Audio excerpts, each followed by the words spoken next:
Cette semaine, South Park met également du nouveau pour la troisième saison à la série The Last of Us. Quelles étaient les actualités pop culture qu'il ne fallait pas manquer cette semaine? Bref, perdons pas plus de temps et voyons ça tout de suite. On commence en parlant justement de South Park. La célèbre série d'animation pour adultes n'est actuellement plus disponible dans le reste du monde, mis à part les États-Unis, à cause d'une question de droit de diffusion à l'international, car Paramount n'a pas trouvé d'accord avec les créateurs de la série concernant les droits de diffusion à l'international. Cela risque même de finir en procès vu les tensions entre les créateurs et le studio hollywoodien, même si on espère que ça changera et que cette série incroyable revienne en France et même dans le reste du monde sur une plateforme, peu importe laquelle. Cette semaine, on a également eu le droit à plusieurs trailers. D'abord un pour le film d'animation Bob l'éponge, un pour tous, tous pirates. C'est prévu pour le 24 décembre au cinéma, dans un mois quand même relativement chargé avec Avatar au cinéma. On passe du côté de Illumination, le studio d'animation à l'origine de Moi Moche et Méchant, des Mignons ou encore du film Mario, qui a annoncé préparer un film d'animation Barbie. Il s'agira d'un film ambitieux à l'instar du film avec Margot Robbie, pas comme les précédents films d'animation. De son côté, Taika Waititi va faire un film Judge Dredd, un comics américain qui a déjà eu deux adaptations au cinéma, l'une avec Sylvester Stallone et l'autre avec Karl Urban. Côté série, celle basée sur Assassin's Creed avance enfin côté Netflix. La série a reçu le feu vert pour avancer des années après l'annonce et une annulation entre-temps, mais visiblement le projet revient d'entre les morts pour sortir prochainement, on l'espère. Également côté série, c'est Invincible qui a été renouvelé pour une saison 5 Prime Video, sachant que la quatrième arrive en 2026. Enfin, on pourrait avoir un trailer d'Avatar Fire and Ash prévu pour décembre au cinéma, très prochainement. Un trailer a déjà fuité en ligne avec une très mauvaise qualité, mais selon les rumeurs, un trailer pourrait sortir très prochainement, sans doute autour de la sortie de 4 Fantastiques Premier Pas au cinéma, donc d'ici quelques jours. On a également eu un trailer pour le film Projet Dernière Chance, daté pour dans un an, avec Ryan Gosling au casting et réalisé par Phil Lord et Chris Miller. Ils se sont notamment occupés de Spider-Man Into the Spider-Verse. Côté film plus attendu, on a eu un teaser pour le prochain film Pixar appelé Hoppers qui se concentrera sur une femme dans le corps d'un castor. Ça a l'air assez intéressant, un peu visiblement dans la vibe du robot sauvage côté DreamWorks sorti l'année dernière. Enfin, et là c'était très attendu côté teaser, on en a eu un pour la saison finale de Stranger Things, la 5e saison qui débarquera cette année sur Netflix. Côté projet très attendu également, on a eu du nouveau sur le prochain film James Bond. Pour rappel, il sera réalisé par Denis Villeneuve, cependant on ne connaît pas l'acteur, mais Amazon semble se précipiter pour sortir le projet, puisque le studio vise une sortie pour 2028, le temps d'écrire et de réaliser le projet. Et actuellement, le studio chercherait un acteur britannique de moins de 30 ans, du style un peu Jacob Elordi ou Tom Holland, même si ces acteurs ne seront pas forcément castés dans le rôle de l'agent secret. À voir donc qui sera choisi, et visiblement on semble s'éloigner de la vision plutôt trentenaire de James Bond avec de l'expérience comme c'était le cas pour Daniel Craig. On pourrait sembler viser une origin story un peu comme le jeu James Bond qui arrive, appelé 007 First Light qui sortira en fin d'année sur les consoles PlayStation et Xbox. À voir donc qui se incarnera l'agent 007 au cinéma, et on espère avoir du nouveau dès cette année. Côté mauvaise nouvelle, Warner Bros a officiellement perdu les droits d'adaptation au cinéma d'Akira, le célèbre film d'animation déjà tiré d'un manga à la base. Pour rappel, c'était Taika Waititi, réalisateur entre autres des 2 derniers films Thor et de Jojo Rabbit, qui devait s'en occuper. Et visiblement, le projet qui était annoncé depuis maintenant une dizaine d'années n'avançait plus du tout, et donc Warner Bros a officiellement perdu les droits, sachant que beaucoup de producteurs sont actuellement intéressés à voir si ça sortira réellement pour un remake live d'Akira, le classique d'animation.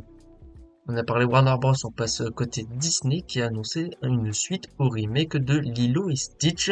Il s'agirait normalement d'un remake de Lilo et Stitch 2, le film d'animation sorti il y a maintenant quasiment 20 ans, et vu le succès du remake premier du nom, dans les salles de cinéma, ce n'est pas très surprenant. Un projet qui s'annonce, c'est un nouveau film La Nuit au musée qui est en préparation avec de nouveaux personnages et donc pas le retour du casting d'origine. Je l'ai teasé en introduction, on va parler de la série The Last of Us de HBO, puisque c'est officiel, Neil Druckmann se retire définitivement de la série pour l'instant. Il reste cependant le producteur, mais ne sera plus showrunner comme sur les 2 premières saisons. On rappelle, Neil Druckmann est le créateur, entre autres, de The Last of Us, même si on parle d'équipe, mais c'était le visage du jeu. L'homme reste toujours le responsable de Naughty Dog, le studio à l'origine de The Last of Us. Il affirme vouloir se concentrer sur le prochain jeu du studio. À voir donc comment ça se passera pour la 3e saison qui continuera d'adapter le second jeu The Last of Us. Côté information un peu plus surprenante, Ridley Scott et sa boîte de production envisagent d'étendre les films du réalisateur en série. Alors déjà, qui est prévu, on a eu la série Alien Earth qui sort en août sur Disney+, mais également une série Blade Runner qui arrive prochainement. Et bien visiblement, Ridley Scott et son studio veulent porter plus de films du réalisateur en série. Peut-être Gladiator ou un autre film, on ne sait pas. On va voir donc si ça sera réellement le cas et déjà à voir les succès de Alien Earth et de la série Blade Runner. Côté tournage, celui de la saison finale de la série The Boys s'est officiellement terminé, sortie prévue normalement l'année prochaine. Et un tournage par contre qui lui va bientôt commencer, c'est celui de Vault Rising, après qu'elle The Boys sur les origines de Soldier Boy et Stormfront. Il commencera donc le mois prochain avec une sortie peut-être l'année prochaine et certainement plutôt en 2027 histoire d'avoir une série dans l'univers The Boys par an. Côté projet qui s'annonce, une suite à USS Alabama pourrait voir le jour avec éventuellement le retour de Denzel Washington. Ensuite, une série Vol au-dessus d'un nid de coucou serait en préparation. De même, une suite au dernier film d'animation Garfield est en préparation avec le retour de Chris Pratt en VO. Côté DC Comics, parce que oui, on a beaucoup d'annonces avec la sortie de Superman au cinéma, et on a eu donc pas mal de révélations du studio. D'abord que le tournage du film Gold d'Argile commencera le mois prochain. Ensuite, on a appris que David Corenswet, l'acteur qui incarne l'homme d'acier dans le film Superman, a une clause dans son contrat pour une suite, ce qui n'est pas très surprenant puisque le projet doit lancer un nouvel univers connecté. Un projet qui par contre lui a été annulé, c'est le film Superman Noir qui était en préparation depuis maintenant quelques années. Et bien ce film serait maintenant presque annulé car David Zaslav, le patron de Warner Bros, a refusé le projet car le scénario était jugé trop woke entre guillemets selon lui, même si ce n'est pas très surprenant étant donné que le film Superman de James Gunn est officiellement sorti au cinéma. Enfin, pour terminer avec DC Comics et plus particulièrement DC Studios, on a eu une première affiche pour le film Supergirl, tiré du comics Supergirl Woman of Tomorrow qui sortira l'année prochaine. Et on a très hâte, même si ça semble assez différent du film Superman, avec une ambiance un peu plus pop, un peu plus énergique. À voir donc. Côté Netflix, on a d'abord une date de sortie pour la prochaine saison Alice in Borderland. Ça arrivera dès le 25 septembre sur Netflix. Côté série, on a appris qu'une 4e saison à Monstre serait déjà en préparation du côté de la plateforme. De même, une série live action tirée du webtoon Solo Leveling serait par option chez Netflix. Et par contre, qui là est officiel, on a appris qu'une suite à Cyberpunk Edge Runners arriverait avec 10 épisodes et une histoire indépendante par rapport à la première saison, mais se déroulant toujours dans l'univers du jeu. Ensuite, on a eu une date de sortie pour la suite à The Office, appelée The Paper Advance. C'est prévu pour septembre, date américaine. On n'a pas de date française par contre.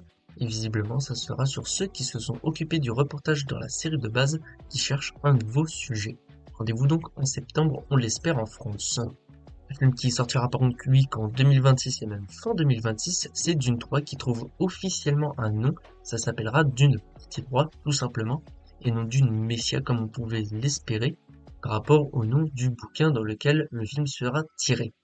Peut-être date de sortie, on a eu une date de sortie pour le retour à Silent Hill qui se date pour le 4 février 2026.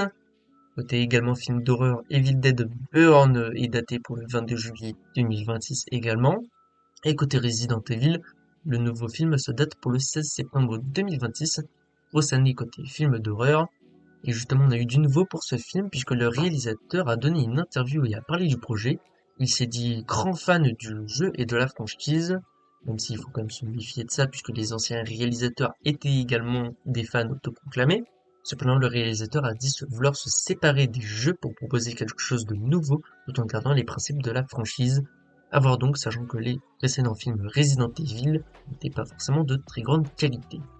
Une série qui par contre on l'espère sera de qualité, c'est celle basée sur Harry Potter, qui se date officiellement pour 2027, et pour l'occasion on a eu un premier visuel pour l'acteur principal dans son costume, et on a donc très hâte pour cette série.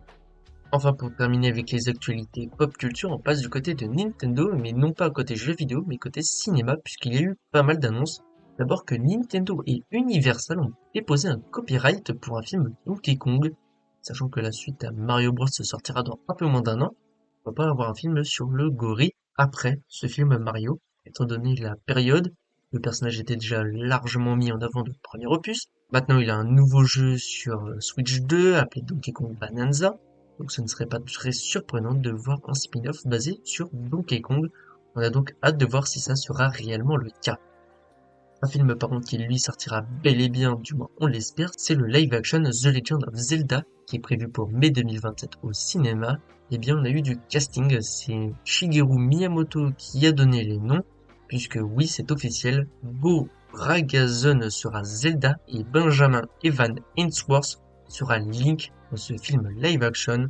Bref, à vous de me dire si ça vous convient comme casting, mais on a très hâte pour découvrir ce projet. C'était tout pour les actualités pop culture qu'il ne fallait pas manquer. On passe à notre traditionnel point box-office et on parle de Lilo et Stitch. Oui, ça fait maintenant un mois qu'on en parle, mais c'est un immense carton qui en est à 994 millions de dollars au box-office monde. Il se rapproche dangereusement du milliard. Normalement, la semaine prochaine, ce sera la dernière fois où on parlera du projet, puisqu'il aura certainement atteint ce palier record. Il sera donc le premier film hollywoodien à atteindre ce score cette année, avant le film Minecraft, qui pourtant ont visé globalement le milliard. Côté également remake, on parle de celui de Dragon, qui est un gros succès avec 560 millions de dollars au box-office monde. C'est donc un carton pour ce remake live, qui terminera peut-être autour des 700 millions, ce qui sera un très bon score. Et alors, en ce qui concerne ce film, c'est un peu plus compliqué de savoir réellement. On va parler de F1 qui en est à 393 millions de dollars box office monde. Alors, on connaît pas le budget du film, donc c'est difficile de savoir si ça sera réellement un succès. Mais étant donné tous les contrats de sponsoring liés au film, peut-être que ce sera rentabilisé, peut-être pas. On ne sait pas, mais on sait que les films Apple TV en général coûtent très cher. Donc à voir si ça sera réellement un succès, même si on le saura pas réellement. Et en tout cas, à voir où est-ce qu'il terminera, peut-être autour des 500 millions. Côté film qui, lui, est globalement un succès, même si c'est de moindre mesure, c'est 28 ans plus tard, qui en est à 138 millions de dollars au box-office monde. C'est pas incroyable, mais c'est pas un flop pour un film d'horreur. À voir, sachant qu'une suite arrive début 2026 dans les salles. Et alors par contre, énorme échec pour Helio côté Pixar, qui en est à seulement 117 millions de dollars au box-office monde. C'est simple, c'est le pire démarrage pour le studio, lui qui avait battu tous les records l'année dernière avec Vice Versa 2. C'est peut-être lié au manque d'intérêt lié au film, c'est peut-être lié avec le problème des films originaux, qu'aujourd'hui chez Pixar il n'y a que les suites qui fonctionnent. À voir peut-être avec Hoppers l'année prochaine, et quand on regarde Élémentaire qui était le dernier film original à être sorti côté Pixar, ça avait été un flop au début, mais ça avait été un succès globalement sur la longueur. Helio, visiblement, ça risque d'être compliqué pour atteindre ce score. Énorme échec donc pour le studio légendaire. Et les deux petits nouveaux cette semaine, c'est évidemment d'abord Superman, j'en ai un peu parlé dans les actualités. Le film de James Gunn en est à 217 millions de dollars au box-office monde. C'est un début relativement ok. Le film fait un carton aux États-Unis. Dans le reste du monde, c'est un peu plus compliqué, notamment en France. À voir sur la longueur si ça sera un succès, même si on doute assez peu. Quand les films Superman ne sont pas forcément des immenses succès. Man of Steel avait fait son chiffre, mais c'était pas le milliard, comme certains films Batman. À voir donc, mais pour l'instant, c'est un début ok. Et par contre, lui qui fait un immense carton en démarrage, c'est Jurassic World Renaissance, Rebirth en anglais, en est à 529 millions de dollars au box-office monde en à peine quelques jours. C'est un immense succès, et pourquoi pas viser le milliard comme ses précédents opus. Bref, c'était tout pour ce récap des actualités pop culture qu'il ne fallait pas manquer cette semaine et un peu plus parce qu'on a eu la sorte vidéo DC Comics qui m'a pris pas mal de temps. Donc j'avais un peu sacrifié le récap qui arrive maintenant, c'est pour ça qu'il est un peu long. Mais on va reprendre rapidement un rythme. Moi je vous dis donc rendez-vous la semaine prochaine pour un nouveau récap. Et peut-être même très prochainement pour une nouvelle vidéo dossier. Bref, portez-vous bien et à bientôt.